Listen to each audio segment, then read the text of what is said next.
8 сағат, почти 9 сағат бетон үстінде жүреміз да. Мана аяқ киіммен.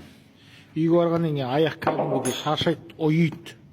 Тонады, аяқ бар ғой кәдімгідей. Оған не істеуге болады, айтыңыздаршы. Қандай ем қолдануға болады? Или массаж істетсем бе екен? Или қалың аяқ киім алсам ба екен? Бірақ бұл да зимний аяқ киім. В общем, опалка ғой. Опалка құрамыз. Бүгін құрамыз, ертең тоқимыз.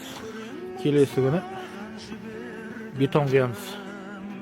Міне, кеше құйған опалкамыз мына. Бетонымыз. Бүгін тағы опалка құрып атық. Ала берсе, бүгін бітірсек, ертең армапочтайын дейміз. Арматура. Ошықтердің арқасы бәрі. Ассалаумалейкумдер.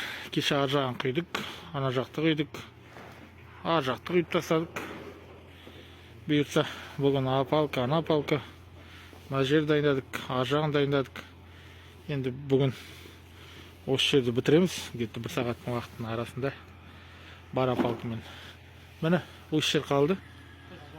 Біткеннен кейін ала бұйыртса плитасын жабамыз. Бүгін жабылды, шамалы плитасы. Аллаға шүкір. Керемет бетон. Ма досым, мына сен сұраған 1 миллион теңге. Бірақ уақытында қайтар қарызда. Болды. Тұр ма? Соңыз қайтарам, болды. Болды, мына қолым сүй. Сұрдың ақша беремді, қол жүйдірген өтсің ба? Ертең мына қарызды алам дегенше аяқтарын сүйдіресіңдер ғой, сосын сүйіп қоя берсе басында.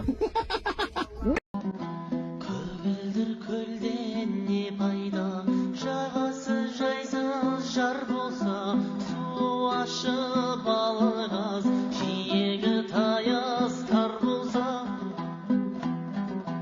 Көк аспаннан не пайда, көгінде күн күлмесе, қыздар жиған мақтадай, ақша бұлттар жүрмесе, биік таудан не пайда, шыңында ақтар жатпаса, сылдырап аққан тау суын, сүйсініп балдай татпаса. Жайқалған баудан не пайда, жемісін жазда татпаса, шаршап бір келіп жұмыстан, саясында жатпаса. Жарық күннен не пайда, үйіңде таңың атпаса, бұл өмірде қызық не, қозығың шулап жатпаса. Байлықтан жиған не пайда, артыңда